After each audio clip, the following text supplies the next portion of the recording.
Salut tout le monde, c'est Skytech, heureux de vous retrouver aujourd'hui pour une toute nouvelle vidéo sur ma chaîne YouTube. J'espère que vous allez bien, pour ma part ça va plutôt pas mal. Alors aujourd'hui on se retrouve pour une vidéo présentation d'un PC gamer que j'ai acheté à 80€ sur Facebook Marketplace. Mais juste avant de passer au sujet de la vidéo, n'oubliez pas de vous abonner à ma chaîne pour ne pas rater les prochaines vidéos. Et ensuite, si ça vous dérange pas, de lâcher un like sur cette vidéo, ça fait toujours plaisir. Alors c'est quelque chose que je demande pas souvent, généralement je vais le dire en fin de vidéo. Mais voilà, tout ça pour dire qu'avec un petit clic vous pouvez facilement soutenir ma chaîne YouTube. Donc n'hésitez pas, moi ça me fait plaisir.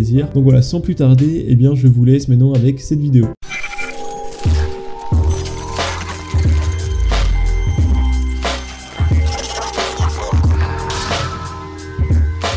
Alors je vous avoue que j'ai quand même eu pas mal de chance de trouver un deal comme celui-ci, parce que comme vous le verrez dans quelques instants, les composants de ce PC sont quand même assez dingues, et je vous le rappelle que j'ai acheté ce PC gamer à 80€. Honnêtement j'étais un peu surpris parce que lors de l'achat, j'ai un peu parlé avec la personne qui vendait le PC, et cette personne me disait que c'était un ancien informaticien, qu'il avait une boîte pendant quelques années, mais qu'il avait arrêté son taf et qu'il vendait encore 2-3 PC par-ci par-là sur le côté. Donc j'ai un peu regardé son profil Facebook, et donc il vendait d'autres PC bureautiques et des PC gamer aussi, avec des corps de duo et 4Go de RAM. Et puis à côté de ça, il me vend un PC gamer à 80€ avec 24Go de RAM en DDR3, un FX 8350, une GTX 770. Et donc là, pour tous mes abonnés qui connaissent à peu près la valeur des composants d'occasion, je pense que vous devez comprendre que juste avec la mémoire de ce PC, on arrive rapidement au prix du PC, parce que 8Go de RAM en DDR3 se vend à environ 20€. Donc là, juste avec la RAM, on arrive à environ 60€. Et comme je vous ai dit, j'ai payé ce PC 80€. Donc voilà, c'est quand même assez dingue, et encore j'ai même pas rajouté les autres composants. Alors ce que je ferai tout à l'heure juste pour le plaisir, c'est que durant la présentation des composants, je mettrai le prix estimatif de chaque composant sur le marché d'occasion. Comme ça à la fin on pourra faire un total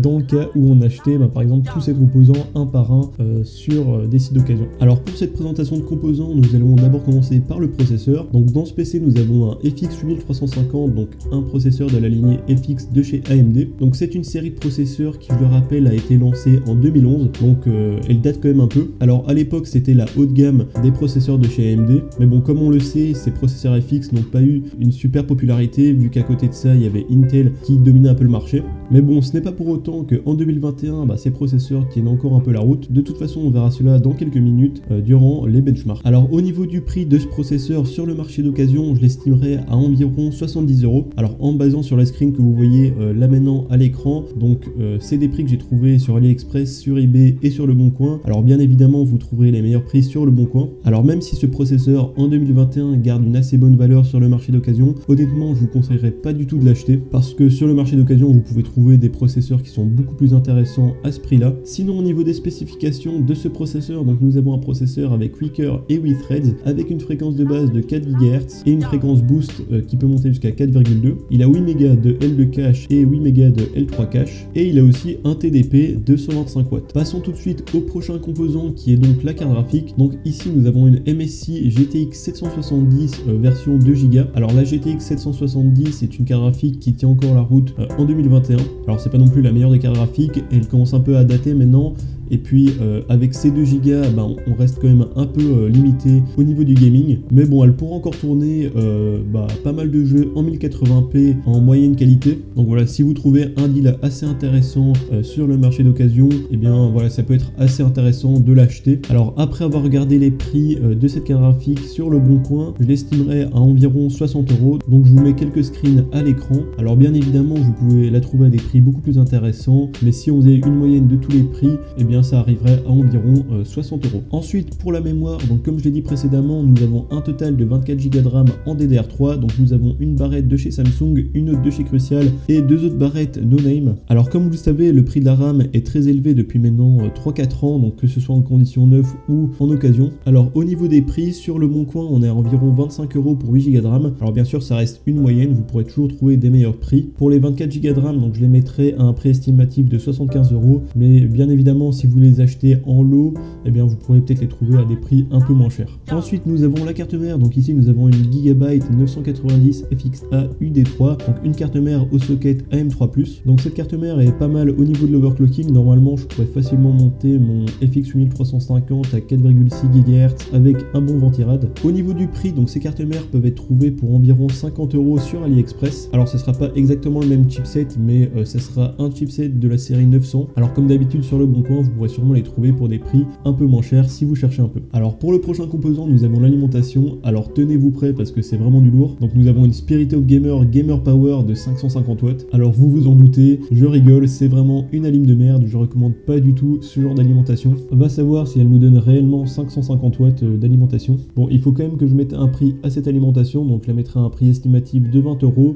Pour moi, ça équivaut plus ou moins à ces alimentations un peu cheloues qu'on peut trouver sur AliExpress. D'ailleurs, si ça vous tente que je fasse une petite vidéo test sur ce genre d'alimentation, eh bien dites-le moi dans les commentaires et j'en achèterai une pour faire une vidéo. Ensuite, nous avons le disque dur. Donc ici, nous avons un disque dur Seagate de 500 Go. Alors des disques durs de 500 Go, on en trouve un peu partout, que ce soit sur eBay, sur Le Bon Coin ou sur AliExpress. On les retrouve à un prix d'environ 15 €. Alors moi personnellement, avec mon expérience, je vous conseillerais plutôt d'acheter des disques durs reconditionnés sur AliExpress ou sur eBay que d'acheter des disques durs d'occasion utilisés depuis quelques années sur Le Bon Coin. Ensuite, pour notre dernier composant, nous avons ici un Ventirad Cooler Master qui a été modé avec deux ventilateurs Corsair. Alors je sais pas du tout pourquoi il a été modé, mais bon, l'important c'est qu'il fonctionne et qu'il nous donne des températures plus ou moins correctes. Alors pour le prix, je le mettrai à un prix estimatif de 10 €. Alors voilà, on en a fini avec la présentation des composants. On se retrouve avec un total de 300 €, ce qui est vraiment pas dégueulasse. Alors pour le moment, je vais faire quelques benchmarks sur le PC sans le nettoyer ou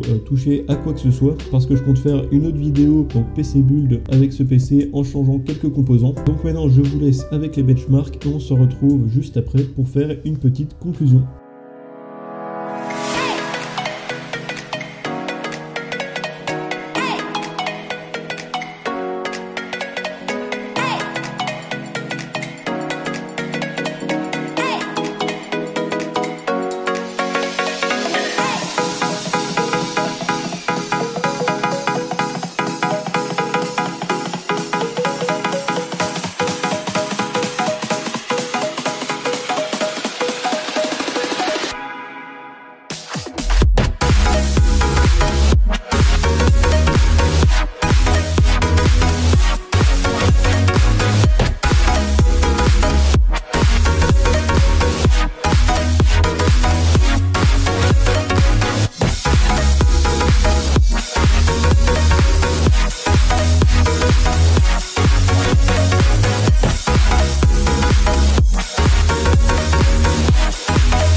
Donc voilà, on se retrouve pour la fin de cette vidéo, j'espère qu'elle vous aura plu. En tout cas, moi c'était un plaisir de la faire. Restez bien à l'écoute parce que d'ici quelques semaines, je vais poster donc un nouveau PC build en partant de ce PC que j'ai acheté donc à 80 €. Sinon, pour faire une petite conclusion sur cette vidéo, eh bien on peut dire que j'ai eu beaucoup de chance de trouver un deal comme celui-ci. Surtout que je vais pas vous le cacher, ces dernières semaines, je perdais un peu espoir parce que je trouvais pas grand chose sur le marché de l'occasion, donc que ce soit sur Facebook Marketplace, sur Le Bon Coin ou d'autres sites. On va dire que les achats d'occasion se passaient pas très bien. Et puis finalement, j'ai trouvé ce PC, donc au final tout se passe bien, et puis entre temps j'ai trouvé d'autres composants, mais bon, ça vous le verrez prochainement dans d'autres vidéos. Sur ce, moi je vous laisse, c'était Skytech, allez ciao.